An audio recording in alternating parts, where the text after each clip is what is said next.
The 1994 Player Strike. The 1994 and 1995 Player Strike began August 12, 1994 and didn't end until April 2, 1995. 948 games were canceled, including the entire 1994 postseason and World Series. This caused serious damage to MLB as a whole, not just financially, but also to the players and teams who were potentially making history. In December 1993, the collective bargaining agreement between owners and the Major League Baseball Players Association was coming to an end. The owners wanted to improve the financial situation of the teams with the new agreement, primarily by imposing salary caps for players. The salary cap required approval from the MLBPA, which was immediately denied. Negotiations failed throughout 1994, and by June, MLB team owners collectively decided to ignore the previous agreement, withholding $7.8 million from players, leading to the MLBPA deciding to strike beginning in August. The results of the strike were devastating. MLB ownership lost $580 million in revenue for missing the rest of the season,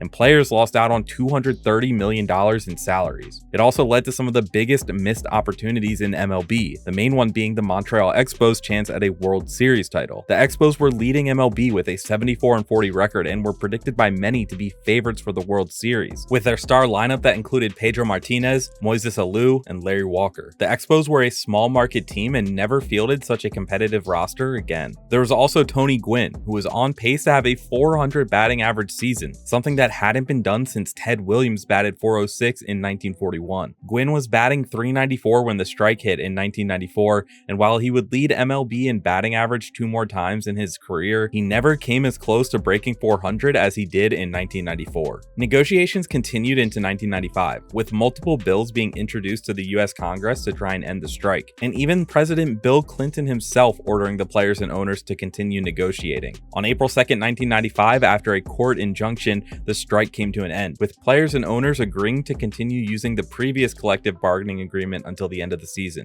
Attendance throughout 1995 declined 20%, with fans across the nation furious at what they perceived to be excessive greed by both players and owners.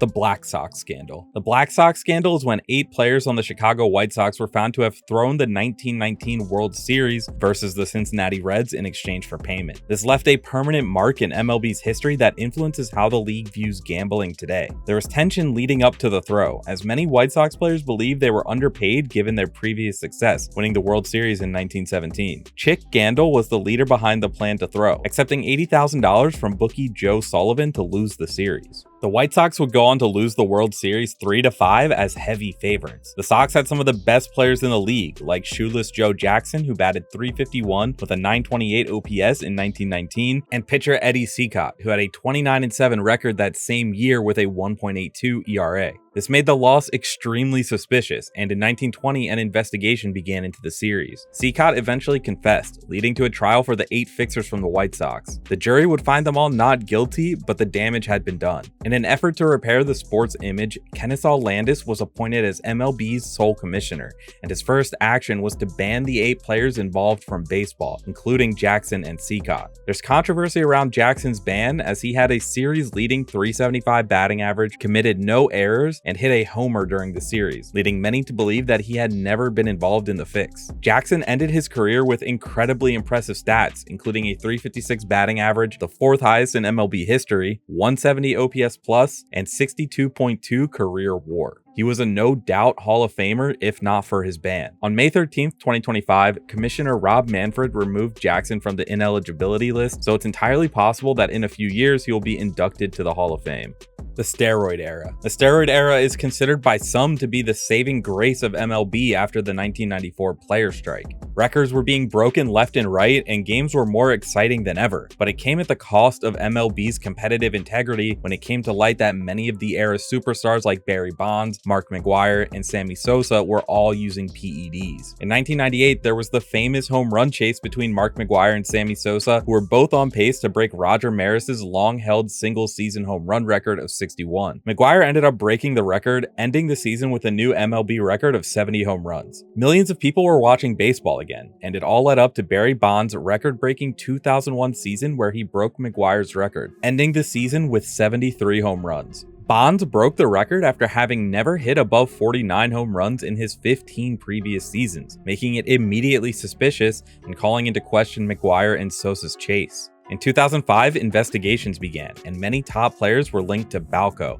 a nutrition company accused of providing steroids to players including Bonds and Jason Giambi. Further investigations called Sosa and McGwire to testify before Congress, where McGwire famously refused to answer any questions about his alleged steroid use. In 2007, the Mitchell Report was released, which was a 409-page investigation into PED usage in MLB by Senator George Mitchell. 89 players were named in the report, including stars like Bonds, Andy Pettitte, Miguel Tejada, and Roger Clemens. MLB was forced to crack down on steroid and PED usage, and while it helped repair the integrity of the sport, there will always be a dark spot in MLB's history from the late 90s to early 2000s. Astros sign stealing scandal. In November 2019, news broke that the Houston Astros had been using video replays to steal signs from opposing teams during the 2017 and 2018 seasons, calling into question the legitimacy of their 2017 World Series championship. The Astros placed a camera in the center field seats to watch the pitch that opposing catchers would call for, and Astros players and staff watching a live camera feed in the dugout would use audio cues, like banging on a trash can, to signal what pitch was coming next to their batter. Journalist Ken Rosenthal broke the story, and they weren't just baseless accusations. 5 Astros players were used as sources, and while 4 remained anonymous, pitcher Mike Fiers broke down the entire scheme. MLB's investigation confirmed the report, and as a result, the Astros were fined $5 million and lost their first and second round draft picks in 2020 and 2021. Astros players denied being a part of the cheating, and ultimately no individual players were punished. But the Astros' legacy is forever tainted, and the sign-stealing scandal continues to follow stars like Jose Altuve and Alex Bregman, who were members of the 2017 Astros team. The death of Ray Chapman. On August 16, 1920, Cleveland Indians shortstop Ray Chapman was up to bat against Yankees pitcher Carl Mays. Mays threw a pitch that struck Chapman in the head, fracturing his skull, causing him to pass away the next day. This was peak deadball era baseball, where pitchers were allowed and even expected to manipulate their pitches using spit, dirt, or just scuffing them in general. This made pitches harder to connect with due to their unpredictable and erratic movement. On top of that, a single baseball was typically used for the entirety of games during this era, which meant as it got hit more and became more worn down,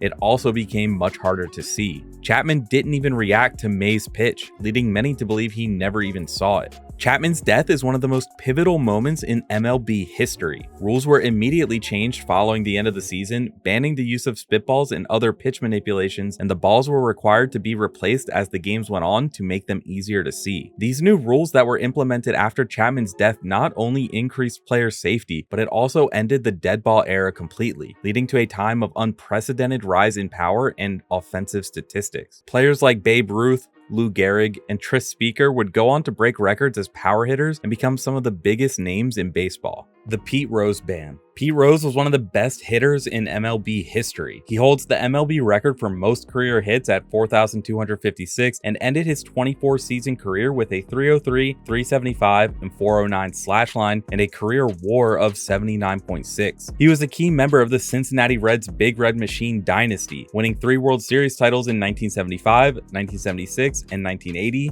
including winning the World Series MVP award in 1975. Rose was a no-doubt Hall of Famer and was one of the most popular players of his generation. But Rose made headlines in 1989 when he was accused of placing bets on baseball games while managing the Reds post-retirement. Lawyer John Dowd investigated Rose, and in his report, he claimed that Rose had bet on 52 Reds games in 1987. Rose denied all the allegations, but he accepted a deal to be placed on baseball's permanent ineligibility list in return for MLB not making any formal findings in regards to his gambling.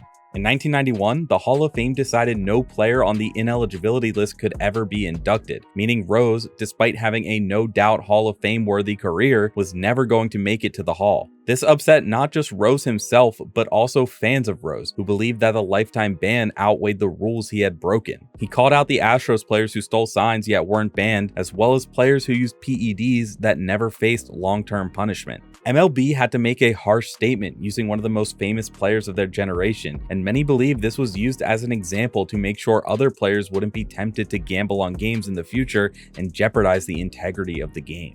Rose passed away in September 2024, and in May 2025, MLB changed the permanent ineligibility list to make it so after a player on the list dies, they are no longer ineligible, meaning Rose will be considered for induction on the Veterans Committee in 2027. The Pittsburgh drug trials. In 1985, one of MLB's biggest scandals took place off the field. 11 players were officially suspended by MLB after an investigation revealed widespread coke usage throughout MLB, and overall 21 players were named in the trial. Some of the players suspended were Dale Berra, son of legend Yogi Berra, NLCS MVP Jeffrey Leonard, and three-time World Series champion Lonnie Smith. Multiple players outright admitted their coke usage, including Tim Raines and Keith Hernandez. There were even extreme cases like Rod Scurry, who was found to have left the stadium mid-game to try and find more coke. Some players continued to have successful careers after the investigation. Dave Parker would go on to win a second World Series championship in 1989, and Keith Hernandez would go on to win 3 more Gold Gloves from 1986 to 1988, as well as a World Series title in 1986.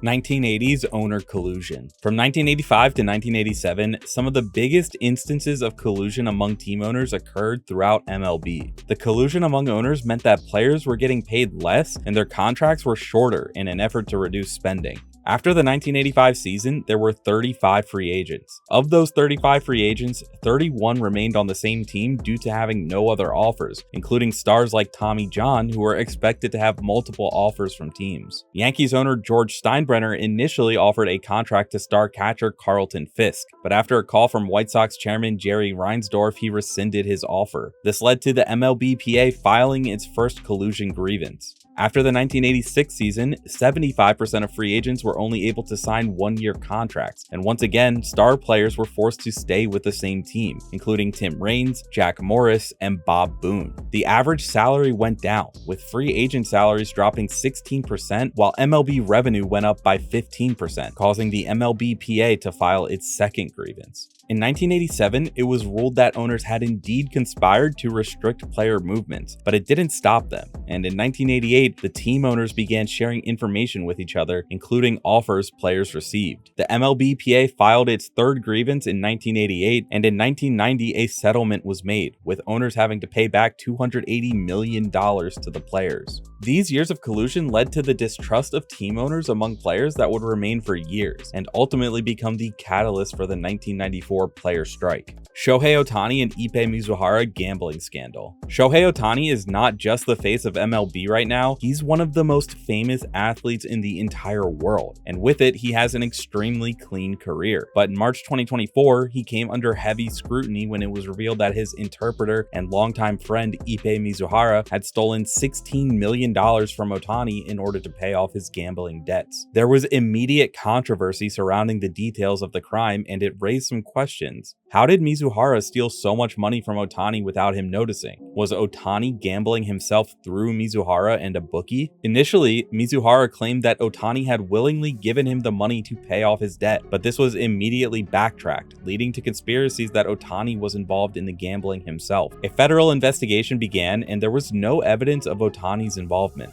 Mizuhara was found guilty and was forced to pay back nearly $17 million in restitution to Ohtani, while also being sentenced to prison for 57 months. While it's clear now that Ohtani had been betrayed by someone he considered a close friend, it was a worrying time both for his fans as well as MLB itself, as it seemed that yet another one of its superstar players had brought into question the integrity of the league.